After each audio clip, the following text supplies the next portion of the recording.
Hey guys, Lex here with another classic video, and this is going to be a follow-up to my illustrious classic, What PS4 Fanboys Won't Tell You About the PS4.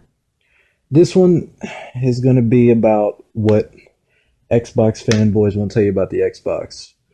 You know, Xbox and PlayStation go back, me and Xbox and PlayStation go back forever.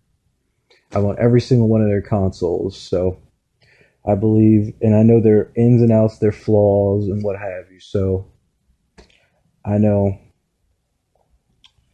what there is to know about these. So first thing they won't tell you is we have to use voice commands on Xbox. You have to talk to a fucking camera, and i.e. Connect, which blows my fucking mind when you have apps like Cortana that I could just talk through a fucking headset to initiate stuff through the dashboard through a phone. So I would think they would have been smart enough when since Siri was already out, since Google Now was already out back in 2013. I thought they would have been way fucking smart enough to know what the fuck they're doing and not have a fucking camera.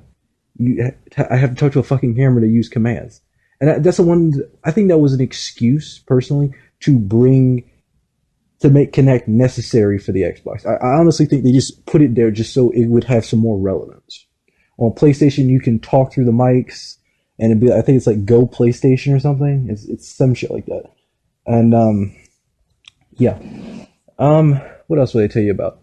They will tell you about how the Xbox has the OS for the Xbox takes up over 100 gigs worth of space. You have like 380 gigs of space stock from the factory on the Xbox. That's a real downer. Um, Another thing they won't tell you is how fucking these ready to play notifications on Xbox are the most misleading shit in history.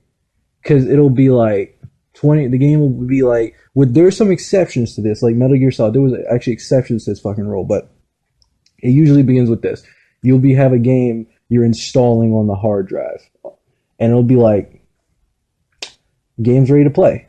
I go to play it, and it's like, you go to the fucking main menu, it goes, the game must install before you can play. And it gives me a fucking progress bar. I'm like, what kind of shit is this? I just can't fuck with that. Another thing they won't tell you is when I install a game on the fucking, from a disc on the Xbox, I don't know what dumbass decided that, when you put a disc in for the Xbox and you're in the console's online, it should just download the game from the marketplace instead of installing it from the fucking disc. I don't know what the fucking thinking was behind that, because I understand if it's like an updated game, but I can update the game after I install the disc from the disc, which is faster. To me, that's completely insane.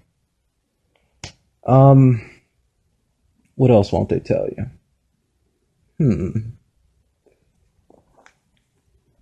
Let me think for a second, guys.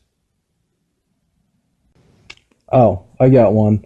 The first, up until November of this year, or October 20th or so for me, November 11th, until that date, the Xbox UI, in my opinion, especially when you're like hitting the guy in a game, was slower than the 360 dashboard. It was like I was on 256 RAM or 384 megs of RAM, like launching that motherfucker, because it was slow as dirt. And I'm just like, you reserve 3 gigs of memory just to act like it's on it's on like 384, 256 megs of RAM here. Literally, like that made no fucking sense to me. And another thing I want to tell you is the Xbox One launched and it didn't have all the features that the fucking 360 UI did. I was completely blown away. I mean, it just had a watered down Windows 10. Thank God Microsoft has managed. Well, it was actually Windows 8 at the time, but thank God Microsoft managed to turn that around. Thank you, Phil Spencer. I applaud you for that, because let's see. Um, hmm. And that's really all I can think of right now, guys. If you guys have any more, just throw some at me in the comments. And have a good day, all right? Take it easy.